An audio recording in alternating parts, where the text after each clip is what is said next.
Bom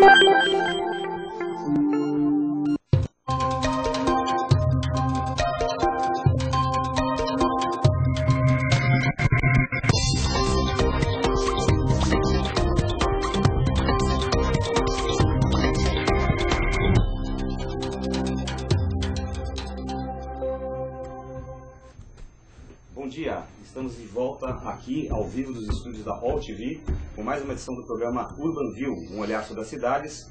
Programa que é uma produção da Urban Systems, que tem a apresentação minha, Gilberto Branchi, e a participação do Caetano Garcia na produção e no chat, já aguardando aqui a participação de vocês. É isso aí, Gilberto. Bom dia aos internautas, bom dia para o paulistano, pessoal que está entrando aqui no chat, já estão perguntando o tema do programa, e eu já estou dizendo aqui para o pessoal que está logado. Para quem utiliza o Twitter, a gente está de olho também, o nosso é Urban_Systems, então vocês também podem mandar comentários, perguntas por lá. O Gilberto já vai apresentar o convidado de hoje para vocês, enquanto isso eu vou separando aqui os comentários, perguntas, e daqui a pouquinho eu vou fazer ao vivo para ele, então participem. E a gente tem acompanhado aqui em todas as entrevistas que a gente tem feito aqui no Urban View, como o nosso mercado, o mercado econômico está aquecido, as empresas aí estão cada vez mais competitivas, estão precisando cada vez mais se expandir os seus negócios, um momento de muito aquecimento, principalmente aí devido à Copa de 2014 e à Olimpíada de 2016. E nesse mercado extremamente competitivo, nesse mercado onde as empresas precisam crescer, a gente tem, as corporações estão tendo um problema, inclusive a gente também já abordou aqui no programa, que é até o apagão de talentos, né, a falta de mão de obra especializada. Então, um diferencial para as empresas crescerem, se manterem competitivas no mercado são as pessoas. As pessoas que trabalham na empresa fazem toda a diferença.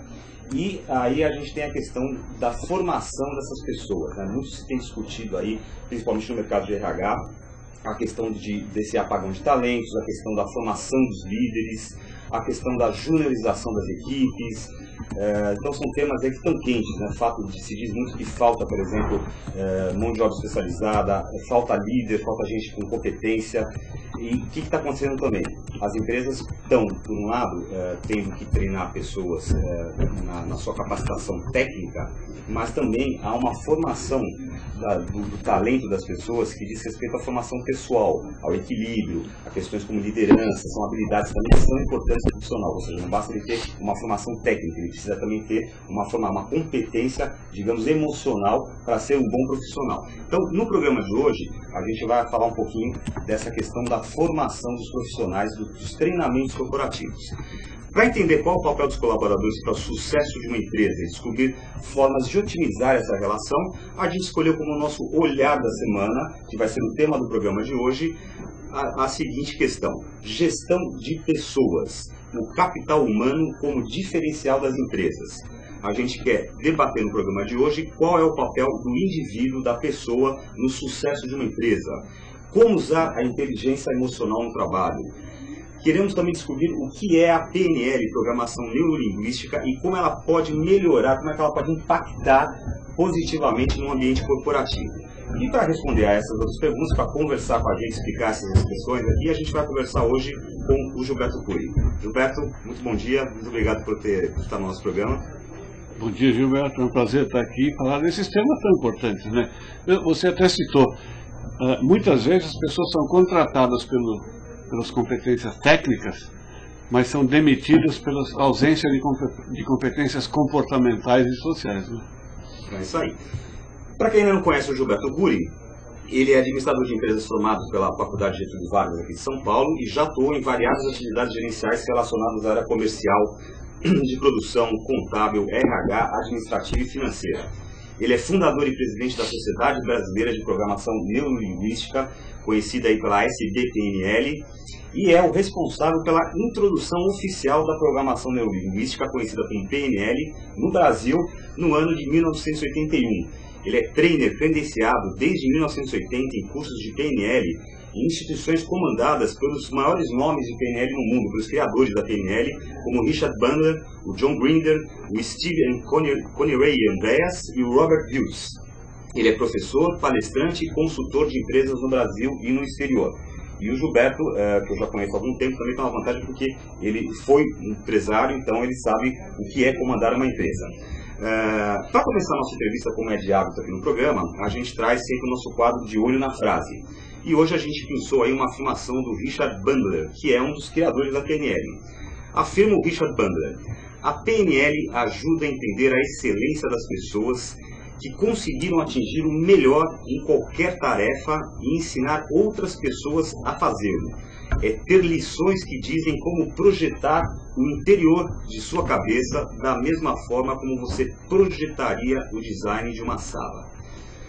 Então, Gilberto, vamos começar o nosso bate-papo justamente falando um pouquinho sobre programação neurolinguística, o que é PNL. Para quem ainda não conhece, eu acho que é legal dar uma pincelada aí, o que é o PNL, como surgiu, como funciona, quais são os fundamentos. A programação neurolinguística começou com dois professores da Universidade da Califórnia, um PhD em Linguística e um em Sistemas, que receberam de um tutor, filósofo,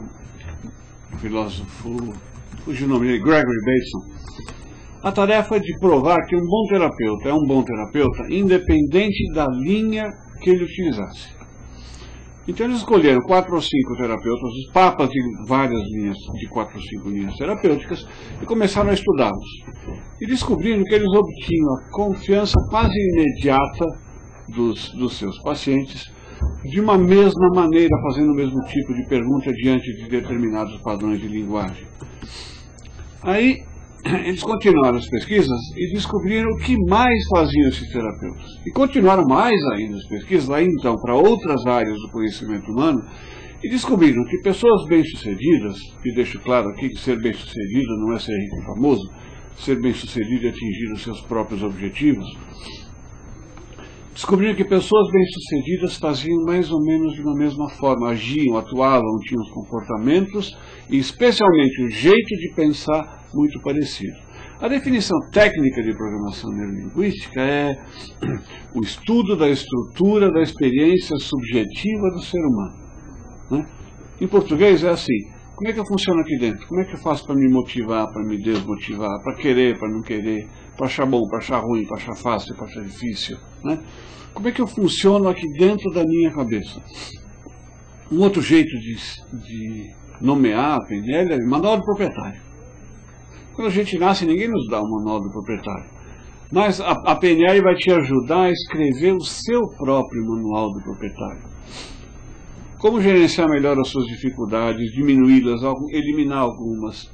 Como alavancar, utilizar melhor as suas virtudes, os seus dons. Isso tudo é PNL. No fundo, é como ser mais feliz e mais competente. De um jeito prático, pragmático, não tem mágica. Muitas pessoas falam mal da PNL. Eu acredito que quem fala mal é porque não conhece. Eu não conheço ninguém que estudou PNL e fala mal. Porque PNL não conflita com nada. PNL se agrega a tudo que você já faz, em qualquer área do conhecimento. Na área terapêutica, na área emocional, na área empresarial, em vendas, em liderança, em trabalho em equipe, enfim, em todas as áreas de atuação do ser humano, a PNL é uma caixa de ferramentas, é a ciência do como. Nós nunca dizemos para a pessoa o que fazer. O que a gente dá é ferramentas para que as pessoas possam usar para conseguir os próprios objetivos. Isso é PNL. Mas a PNL, ela teve, ao longo do tempo aí, uma certa pecha de autoajuda, de fórmula milagrosa, de soluções rápidas, etc. Por que a PNL, pelo menos aqui no Brasil, ela pegou um pouco essa pecha? A que você atribui isso? Eu acho que pegou, Gilberto. Eu atribuo isso a profissionais não tão bons, digamos assim. Muita gente faz curso de PNL, descobre uma ferramenta poderosa, muito forte, e sai usando por aí, prometendo mundos e fundos a todo mundo. Não é mágica, não existe mágica. PNL às vezes consegue resultados que eventualmente até parecem mágica pela rapidez, ou pela força, ou pela forma como o resultado foi conseguido. Mas não é mágica, tem explicação técnica, lógica e bom funcionamento. Mas, assim como na PNL, em outras áreas, existem bons profissionais e não tão bons profissionais, né? Se você pega um médico e dá problema, um advogado e dá problema, você não fala mal na medicina ou do direito. Você vai procurar outro médico ou outro advogado. Na PNL, e a PNL não tem a mesma tradição na medicina, do direito, obviamente, as pessoas às vezes confundem a técnica com o técnico, né? Mas Eu acho que isso diminui cada vez mais. Nós, por exemplo, damos cursos em todas as grandes empresas do país, em universidades corporativas, de grandes empresas, empresas sérias que só contratam porque conseguem resultados importantes para os seus funcionários, que vão trazer resultados importantes para os seus negócios. Ok. Nós estamos entrevistando aqui, conversando hoje com o Gilberto Cury, que é o presidente da Sociedade Brasileira de Programação Neurolinguística, e o tema de hoje é a gestão de pessoas, são treinamentos corporativos. Então, eu já vou convidar você para acessar o nosso portal www.urbansystems.com.br e participar com a sua opinião na nossa enquete da semana.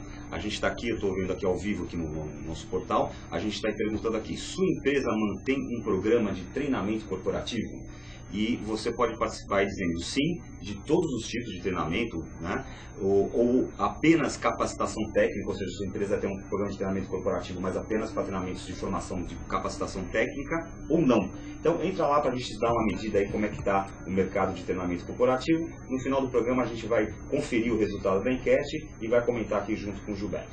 Gilberto, vamos falar então um pouquinho de treinamento corporativo, que é uma coisa, que nem eu falei no início do programa, o mercado está aquecidíssimo, né? Aí a gente realmente tem muita gente que tem vindo aqui no programa que eu tenho entrevistado falando desse famoso apagão de talentos. Ontem mesmo eu estava conversando com um cliente da área de RH, estávamos discutindo essa questão do, será mesmo que estão faltando líderes, né? Então eu queria que você falasse assim, a gente sabe que existe uma preocupação das empresas na formação, na capacitação técnica, né? Então lá, vamos uma empresa de TI, vamos dar treinamento para a pessoa fazer programação, uma nova linguagem, essa coisa toda, mas existe também essa questão que você bem citou aí, que muitas vezes os profissionais são contratados pelas suas capacidades e habilidades técnicas e muitas vezes demitidos pelas suas incapacidades e a sua falta de habilidades comportamentais. Como é que você vê essa questão? Como é que você vê o estágio que as empresas estão, a preocupação das empresas em relação a essas questões comportamentais? Eu acho que vale uma análise de um período um pouco mais longo, né? Da época da industrialização, da Revolução Industrial, as empresas começaram a contratar pessoas para fazerem determinados trabalhos seriados, trabalhos industriais. No início, isso até não muito tempo, eu diria até em termos históricos pouquíssimo tempo, até 20, 30 anos atrás, as empresas contratavam e não davam muita importância para o funcionário. Trocar de funcionário era uma coisa, escreveu, não leu, para comer, tchau e benção. Aí as empresas começaram a descobrir que era muito mais caro retreinar ou treinar um novo funcionário na função do que manter o que já existia treinado e desenvolvê-lo mais e mais, né? No início, as pessoas eram contratadas, olha, você aqui aperta esse botão, tá? E é só o que você faz, não pense, por favor. Hoje as empresas contratam e chamam as pessoas, olha, você vai apertar esse botão, você tem essa função. Ou se você achar um jeito melhor de fazê-lo, ou achar um jeito melhor de fazer o que vem antes ou depois, você, por favor, nos avise. Você, por favor, pense, e não só pense, nós vamos ajudar você a pensar mais e melhor, nós vamos treiná-lo, né? Então, as empresas hoje já acreditam, no mínimo as inteligentes, né? E a maioria é, que o seu melhor e mais importante ativo são as pessoas. E investem muito em treinamento. Treinamento é a solução, né? Muitas vezes a pessoa é certa para o lugar certo, mas não tem a competência ou não tem o treinamento suficiente. Eu costumo dizer muito que, antigamente, o chefe era o topo do organograma.